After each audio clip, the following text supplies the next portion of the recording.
Al-Qadir trust case, Imran Khan का 8 रोज़ा जिस्मानी रिमांड मंजूर। अलकादिर ट्रस्ट केस में गिरफ्तार इमरान खान को पुलिस लाइंस इस्लामाबाद में कायम अदालत में पेश कर दिया गया।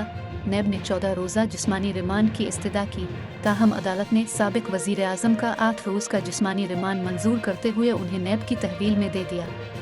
चेयरमैन PTI इमरान खान ने अपने खास मुआलिज डॉक्टर फैसल को बुलाने की इस्तदा कर दी। बयान दिया, ये इंजेक्शन लगाते हैं बंदा आहिस्ता आहिस्ता मर जाता है, डर है मेरे साथ मकसूद चपरासी वाला काम ना हो।